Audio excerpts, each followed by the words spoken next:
Bonjour ou bonsoir, ça dépend de l'heure à laquelle vous nous suivez sur Congo Télévision. Mesdames et messieurs, merci de regarder votre magazine Minute Vérité de chaque jeudi.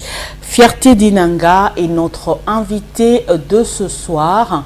C'est un acteur politique, peut-être j'aurais du mal à présenter, vu son parcours, vu tout ce qu'il a fait à travers le pays.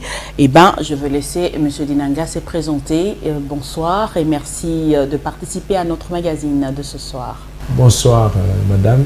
C'est moi qui vous remercie pour le choix que vous avez porté à ma personne. Comme vous l'avez dit tout à l'heure, je m'appelle Fierté Dinanga, je suis un acteur politique avec un parcours modestement élogé. Vous savez qu'en politique, il y a toujours ce parcours qui fait office de l'expérience et de l'apprentissage. On a appris sur l'État dans cette sphère politique congolaise. Vous savez, j'ai été chargé de communication au MRL, Mouvement des Réformateurs Libéraux, parti cher à l'honorable Patrick Kakwata. J'ai été chargé de communication au sein du parti cher à Madame Henriette Ouamou. J'ai été, comme vous le savez, lors des concertations nationales, un participant en concertation à travers DCFC, Diaspora Congolaise Fédérée pour la Cohésion. J'ai été chargé de communication au sein de cette plateforme. J'ai été aussi chargé de communication à la CEMIC, Coordination pour la médiation intercongolaise, avec Madame Vikingo Ibabandisha. C'est une plateforme qui avait regroupé toute la diaspora congolaise. J'ai été aussi au sein des CCD avec Janvier Bonina Boutouli. C'est une plateforme de la diaspora aussi, le collectif de Congolais de la diaspora qui, n'est-ce pas, regroupait aussi les Congolais de la diaspora pour la seule cause de pouvoir essayer de créer l'interaction entre la diaspora congolaise et le Congo, eu égard à l'apport considérable que la diaspora congolaise tournait vers le pays et que cette question n'était pas du tout prise en considération. Alors il fallait qu'il y ait l'interface entre le pouvoir en place et la diaspora. C'est ce qu'on s'était donné la charge à cette époque de pouvoir, n'est-ce pas, faire. Et je suis aussi en même temps coordonnateur d'une plateforme qui s'appelle Fierté du Congo, qui a pour objectif de soutenir, accompagner et plébisciter toute personne qui pose des actions, des contributions à l'avancement du Congo. Mais actuellement, dans la politique, en fait, je suis chargé des communications d'un parti politique qui s'appelle ANC, Alliance des élites pour un nouveau Congo. Je crois que c'est modestement ce que j'ai fait. Voilà, monsieur Fierté Dinanga. Vous avez compris, chers téléspectateurs, pourquoi je n'ai pas pu justement présenter monsieur Fierté Dinanga. Merci. Alors, aujourd'hui, vous êtes chargé de communication à l'Alliance des élites pour un nouveau Congo, comme vous l'avez dit. Mais pourquoi tous ces changements de gauche à droite? Qu'est-ce qui n'a pas marché, justement? Merci beaucoup de la question. Il est très pertinente.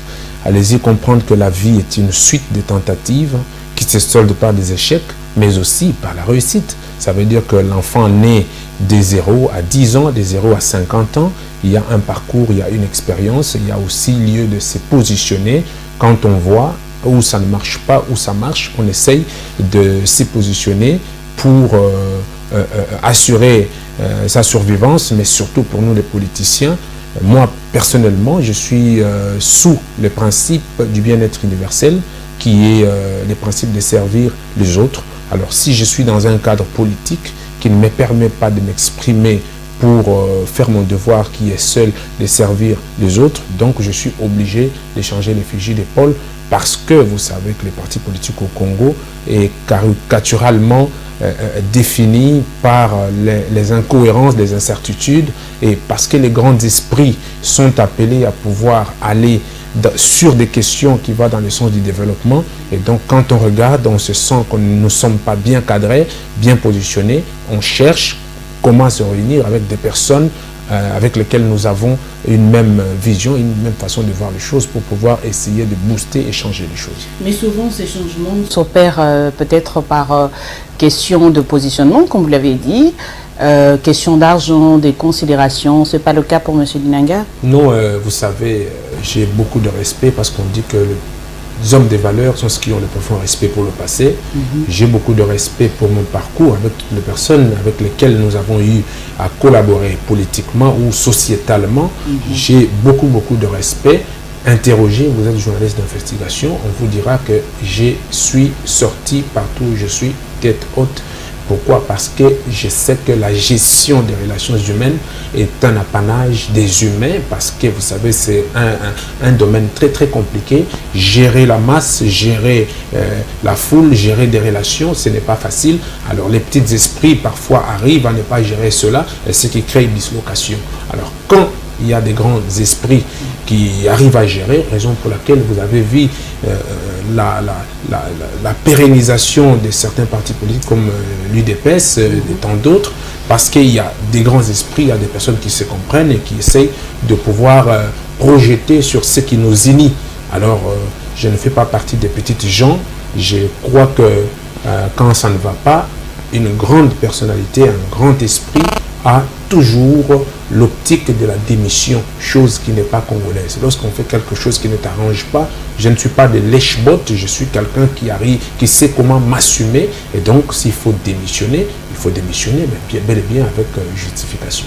Comme le dit votre nom, fierté, est-ce que durant votre parcours, votre passé, êtes-vous justement fier de ce que vous avez contribué à l'époque? Exactement, vous savez que même un don pour soi-même n'est jamais gratuit. Lorsqu'on s'achète une belle chemise, c'est pour flatter son ego. Et quand quelqu'un dit, Madame Dora, vous êtes bien habillée, ça vous donne l'assurance de vivre, ça vous donne du goût.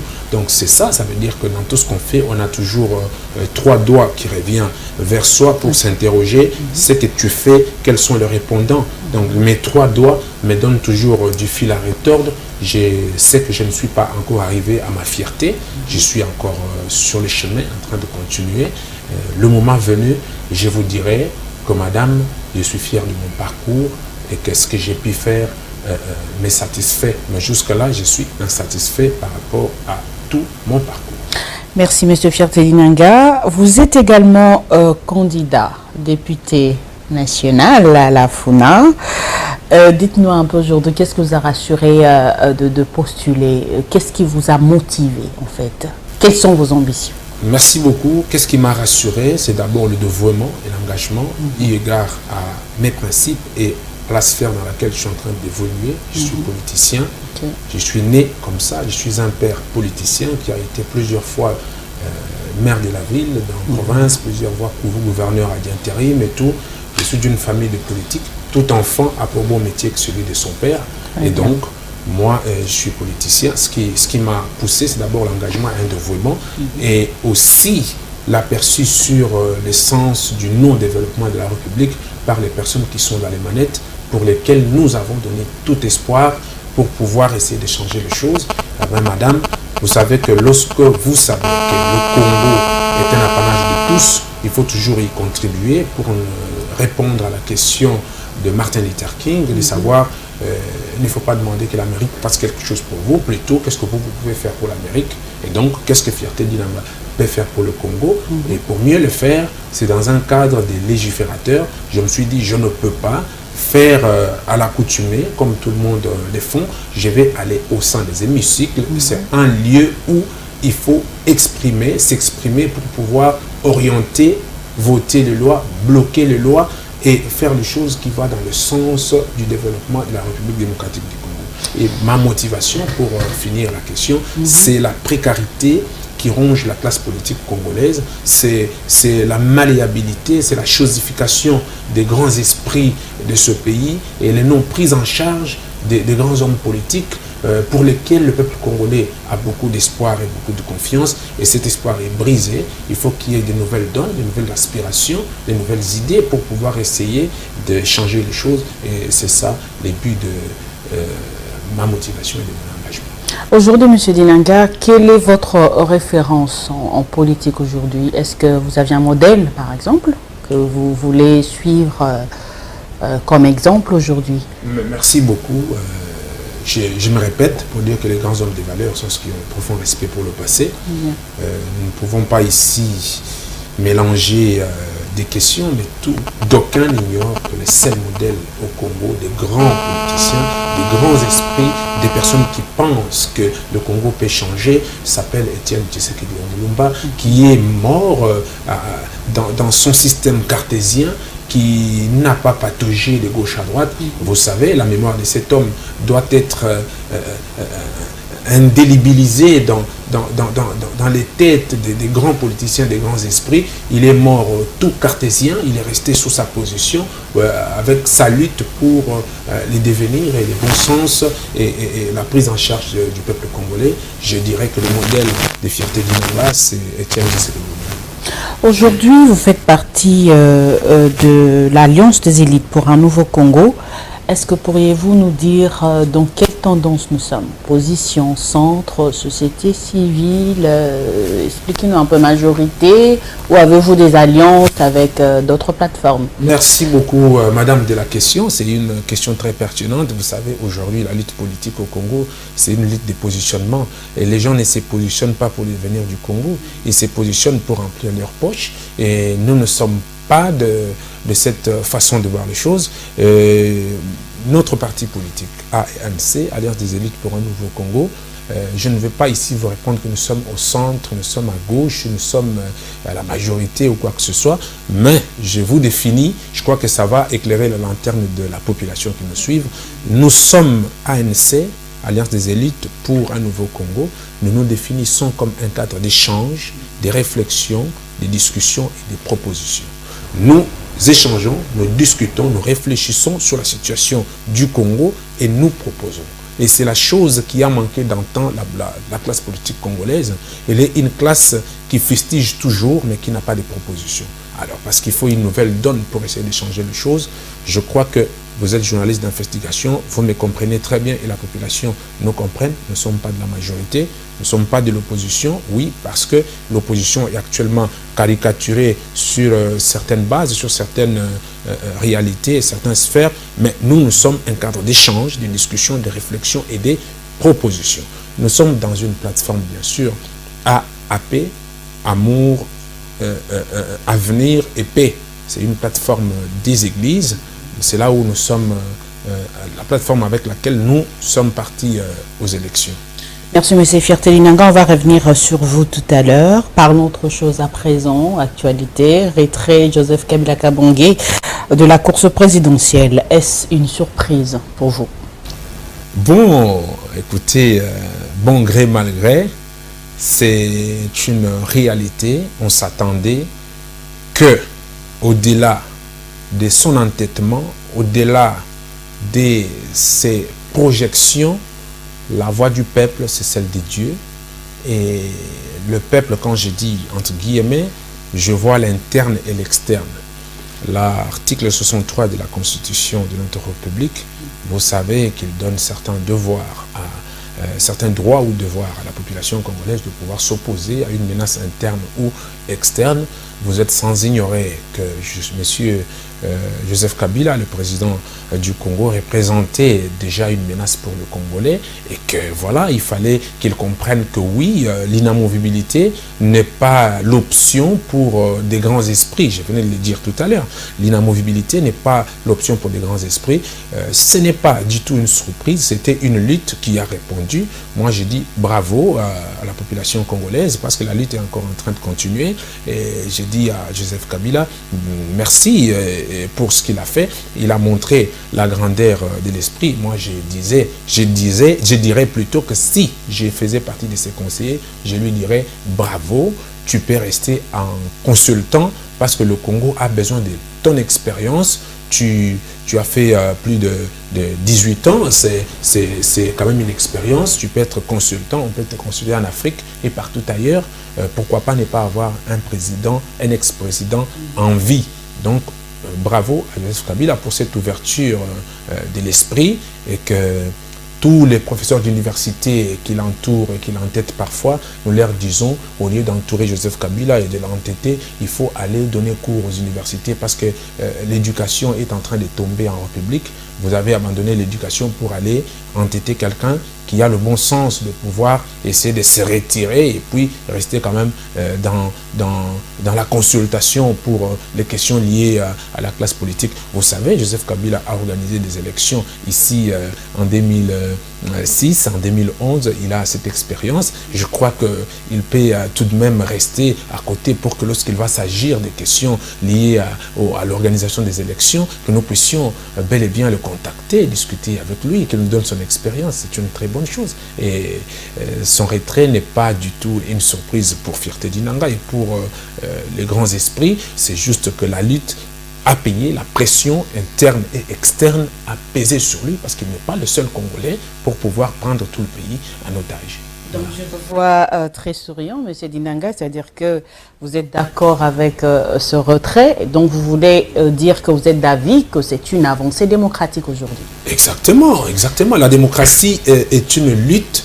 Vous savez, ce n'est pas un gâteau, c'est une lutte pour arracher la démocratie dans des pays, des vieilles démocraties. Il y a eu le sang qui a coulé, il y a eu beaucoup de choses, mais parce que les gens arrivent toujours à venir au bon sens, c'est ce qui fait que voilà, aujourd'hui, dans des pays de vieilles démocraties, on respecte la file de la démocratie pour pouvoir faire vivre le principe de la continuité de l'État. Voilà. Et ici, mais il fallait aussi préciser que la question du retrait de Joseph Kabila, ce n'était pas, ou du dauphinat de Joseph Kabila, n'était pas du tout une question congolaise, c'est une question de sa famille politique. Parce que vous savez, il faut éclairer la lanterne de la population congolaise. Beaucoup de gens savent que le peuple congolais attendait impérativement que Joseph Kabila nous donne un dauphin. Non.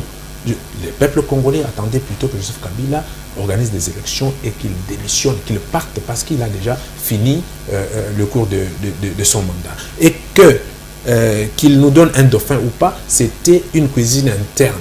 Il faut que le Congolais comprenne.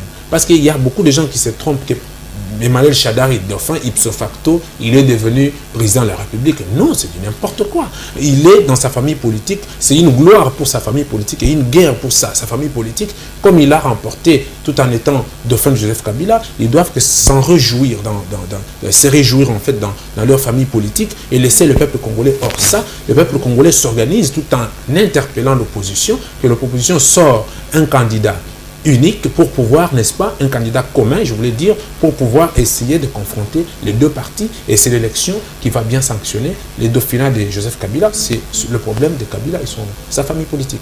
Voilà, comme vous l'avez dit tout à l'heure, beaucoup de gens justement s'y attendaient, mais ne croyaient pas que Kabila allait se retirer, c'est vrai. Aujourd'hui, le choix porté sur Emmanuel Ramazani Shadari par le chef de l'État et sa plateforme, le FCC, comment l'expliquez-vous? Non, écoutez, madame, c'est dont on peut le dire, il faut le taire, dit-on. Emmanuel Shadari, c'est un politicien pour lequel j'ai beaucoup de respect. Mais à côté de ce respect, il y a quand même une matière à réflexion. C'est quoi cette matière à réflexion? C'est que, vous savez, il faut être d'une bonne moralité. Vous êtes journaliste d'investigation, madame. Je vous surcharge parce que je sais que vous avez les images, vous avez et tout qui va avec l'histoire pour pouvoir l'interroger et avoir des réponses. Ma réponse, c'est que si tout dépendait des Fierté d'Inanga, Emmanuel Shadari, ne convient pas d'être dauphin de Joseph Kabila. C'est-à-dire? Ça veut dire que c'est un mauvais choix. Je ne sais pas, parce que tout à l'heure, je ne vais pas marcher sur mes paroles, je vous ai dit que c'est une histoire d'une famille politique qui doivent en régler, mais s'il faut placer un mot dessus, Emmanuel Shadari, c'est un mauvais choix pour Joseph Kabila. Pourquoi? Parce que, vous savez, être un président de la République, Joseph Kabila a marqué le Congo par son silence, par son dévouement, par son bon sens, par son éducation. Ok, Joseph Kabila n'a jamais répondu par son éducation. Et Emmanuel Shadari, vous avez les images sur votre chaîne de télévision. Un prétendant président de la République ou dauphin ne peut pas avoir une insulte facile, ne peut pas avoir... Vous savez, il y a les images affreuses qui ont troublé la population congolaise à un certain moment. Et puis, quelqu'un comme ça, lorsque vous le mettez pour son arrogance ne répond pas au dauphinat, ne répond pas à un président de la République. Mais c'est quand même le choix du FCC. Nous respectons ce choix. Comme tout à l'heure, je dis que c'est le problème de leur famille politique. Ça ne regarde pas le peuple congolais, ni moi, Fierté d'Inanga, mais au moins, nous y plaçons un mot parce que c'est quelque chose qui va dans le sens de l'avenir. En fait, il est un Congolais, comme tous les autres. Parce que c'est un Congolais, nous pouvons y placer un mot pour lui montrer que, en tout cas, c'est un mot très mauvais choix. Merci, M. Fierté d'Inanga, c'est vrai. Il y a justement des sanctions qui pèsent sur Emmanuel Shadari, les sanctions de l'Union européenne aujourd'hui. Est-ce que ce serait-elle un handicap pour soutenir voilà que vous êtes revenu à ce que je disais. C'est une question. C'est une question. Je dis tout simplement que tout ce que vous venez de relever, c'est aussi une honte pour la République. Pourquoi, avant de choisir Emmanuel Shadari, ne voudriez-nous pas, si je dis nous, la classe politique, et ce manette qui dirige, de pouvoir d'abord régler ses comptes avec l'Occident qui les recherche. Pourquoi l'Occident le recherche? Pourquoi il y a des mandats? Pourquoi il y a tout ça? Ça veut dire que la personne a une matière à s'intérioriser et à répondre à certaines difficultés, à certains aléas, à certains comptes qu'il a pu rendre. Et donc, moi, je crois que c'est d'ailleurs parmi les motifs qui nous poussent à dire que Emmanuel Shadari, si tout dépendait de nous, donc ça ne serait pas un challenge, un challenger de l'opposition, qui va faire challenge avec l'opposition. Nous ne voulons pas que l'opposition va sortir quelqu'un de routinier, quelqu'un de bonne moralité, quelqu'un de bon sens pour pouvoir prendre le dirigisme de ce pays. Mais nous ne voulons pas qu'il soit affronté par quelqu'un qui est recherché de gauche à droite, et c'est une honte pour la République. Vous voulez dire, si c'est un mauvais choix pour la majorité, pour le FCC, donc c'est avantageux pour l'opposition? Non, mais écoutez, madame, nous ne parlons pas d'avantage. Ici, les cartes sont très claires. Qu'il pleuve, qu'il neige, la majorité présidentielle a perdu. Pourquoi? Parce que la population congolaise, cette fois-ci, utilise l'article 63 de la Constitution qui nous pousse de nous opposer à n'importe quelle menace externe ou interne qui va dans le sens de bloquer le développement du Congo. Madame, vous savez, le peuple congolais n'est plus dupe. Ça, je vous dis pour de vrai. Le peuple ne mange pas, vous le savez. Il n'y a pas une prise en charge médicale. Il n'y a pas... Les études sont molles. Il n'y a rien qui fonctionne ici. La ville est en train de pourrir. Il y a des ravins qui se créent, même dans la capitale, même au sein de la Gombe ici. Vous savez tout ça. Alors, vous savez, la politique de la continuité de l'État stipule que la personne qui dirige doit pouvoir travailler, et lorsqu'il quitte, il laisse le pouvoir quelque part pour qu'une autre personne vienne continuer. La France, la Belgique, les États-Unis, tous ces pays ont évolué par rapport à cette politique de la continuité de l'État. Ici, tu es au pouvoir, tu détruis tout, tu pars, celui qui vient reprend à zéro. Nous ne voulons pas. Cette fois-ci, nous disons à l'opposition que l'opposition doit se réunir, en tout cas, pour une fois, faire l'honneur à la population congolaise qui fait confiance à cette opposition de pouvoir nous donner un seul candidat qui va pouvoir affronter la racaille de la majorité présidentielle pour pouvoir nous donner une solution aux problèmes qui sont les nôtres, qui sont les problèmes du Congo. Aujourd'hui, comment voyez-vous l'avenir politique de Joseph Kabila une fois qui s'est justement retiré? Comment expliquez-vous cela? Mais Joseph Kabila est un Congolais comme tous les autres. Moi, je crois bien que la Constitution lui garantit le Sénat à vie, si je ne me trompe pas. Donc, ça veut dire que si il a fini le cours de son mandat en paix, je crois qu'il est Congolais, nous allons les protéger, nous allons les garder. Le Congo va avoir besoin de son expérience. Je vous l'ai dit tout à l'heure que Joseph Kabila a quand même travaillé, il a de l'expérience, on a intérêt à les consulter sur certaines questions, et moi je crois qu'il faut qu'il termine en paix, n'est-ce pas, pour pouvoir bénéficier de notre indulgence et de notre amour et de notre attention particulière, qu'il soit avec nous. C'est un Congolais, il sera ici, il sera protégé parce que ça sera un sénateur à vie. Ce que nous voulons, vaut mieux la fin d'une chose et qui se termine bien que son début. Je crois qu'il doit concerter aussi, boucher les oreilles pour tous ces professeurs, je les appelle les professeurs d'université, qui sont à côté de Joseph Kabila, qui se prévaut de leur titre et tout, mais qui qui ne foutent absolument rien pour l'avancement de ce pays, qui n'ont pas de propositions. Et donc, nous disons à Joseph Kabila de moucher actuellement les oreilles pour ces gens-là et essayer de voir son option, son optique et sa vision et pour, n'est-ce pas, garantir son avenir et son lendemain en tant que sénateur à vie et aussi consultant en beaucoup de matières. D'aucuns parlent d'un geste, d'un piège en fait de Joseph Kabila Kabange d'avoir choisi Emmanuel Ramazani Shadari pour qu'il puisse reprendre le pouvoir. Écoutez, madame, l'inamovibilité tue. Vous avez l'expérience, l'information plutôt d'un président Tchétchescu. Vous savez ce qui a été arrivé. Vous savez Kadhafi, vous savez Saddam Hussein, vous savez Gbagbo. Il y a plusieurs personnalités en Afrique et dans le monde qui ont connu les purs lorsqu'ils ont voulu s'entêter. Ce que nous voulons actuellement, c'est quoi? Que ce soit un piège, que ce soit quoi que ce soit, c'est la guerre, c'est la racaille d'une famille politique. Et donc, cette malléabilité représente les personnalités qui sont dans cette famille politique et ça ne nous regarde pas. Mais ce que nous voulons, c'est quoi? Qu'il fasse un piège, qu'il fasse quoi que ce soit. Cette fois-ci, ce n'est pas Fierté Dinanga qui le dit, c'est la Constitution de la République. Nous attelons sur l'article 63 de la Constitution et cette fois-ci, la population congolaise, madame, les gens qui meurent de faim, est-ce que vous savez que vous serez là toujours à les duper et ils vont vous écouter? Non.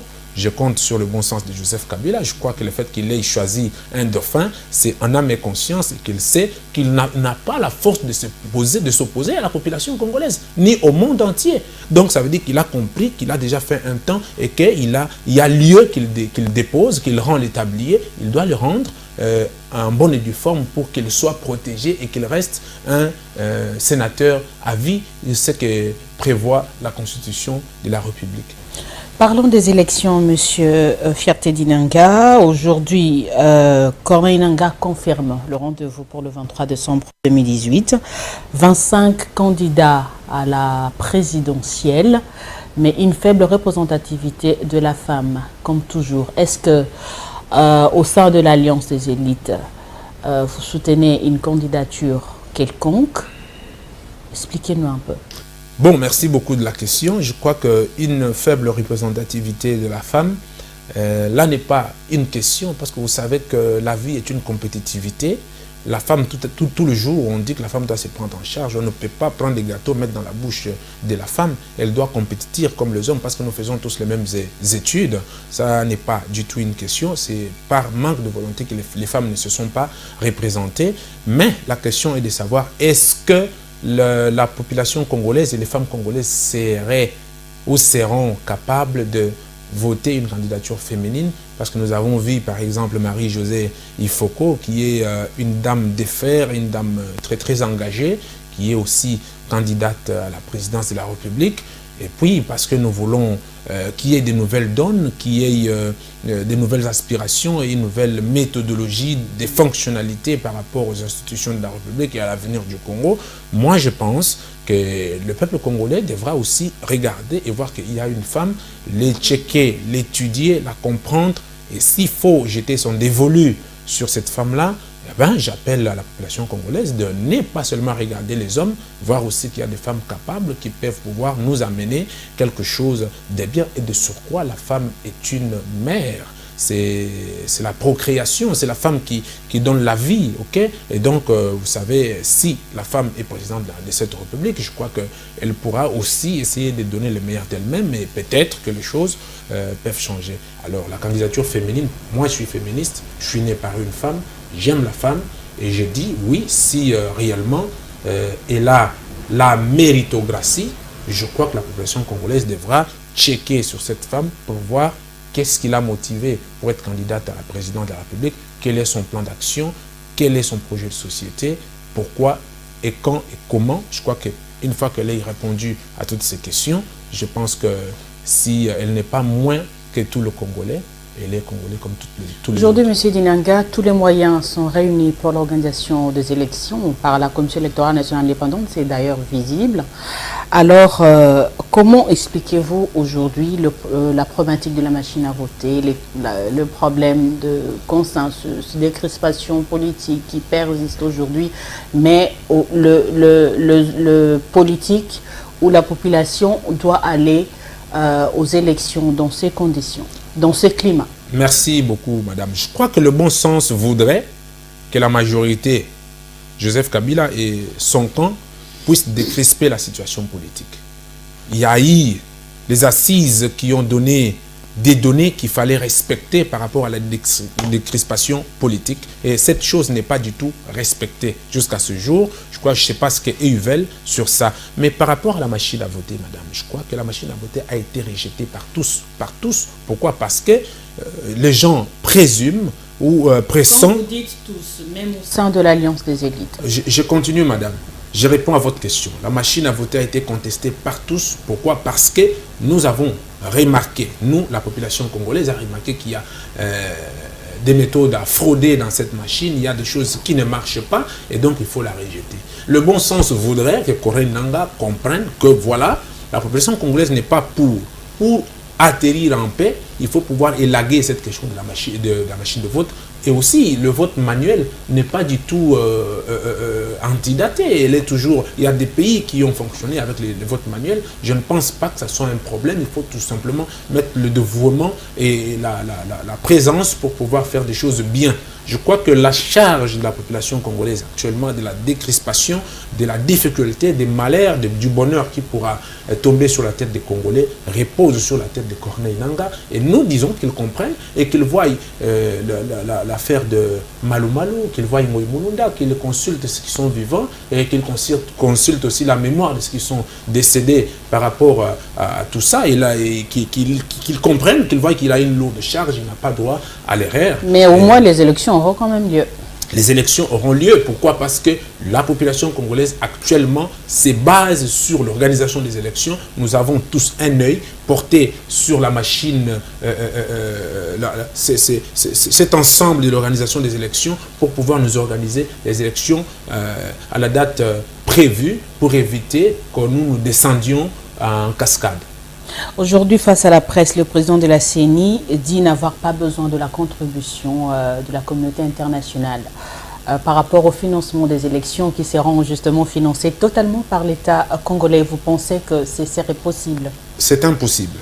D'emblée, je dis c'est impossible. Allez-y. C'est impossible. Cette histoire qui fait notre cher président de la CENI, c'est juste l'arrogance c'est juste l'arrogance. Il a épousé le langage de la famille politique de Joseph Kabila et ça ne peut pas honorer la République. Vous savez, personne n'a jamais fait quelque chose avec lui-même. Il faut toujours une contribution, un soutien de l'extérieur. Pourquoi aujourd'hui refusions-nous le soutien de l'extérieur pendant qu'il y a des moments où nous l'avons accepté? C'est juste l'arrogance parce qu'aujourd'hui, la majorité présidentielle est en train de vouloir faire comprendre au monde qu'ils sont capables de tout. Et même si ils sont capables de nous organiser les élections avec le moyen réuni ici, nous disons oui, organisez les élections, mais ne soyez pas arrogants vis-à-vis de l'Occident, parce que actuellement, madame, les intellectuels comprennent que le monde est un village planétaire où tout le monde a besoin de l'autre pour exister. Aujourd'hui, vous ne pouvez pas couper les liens avec les autres parce que vous voulez servir vos appétits gloutons. Non.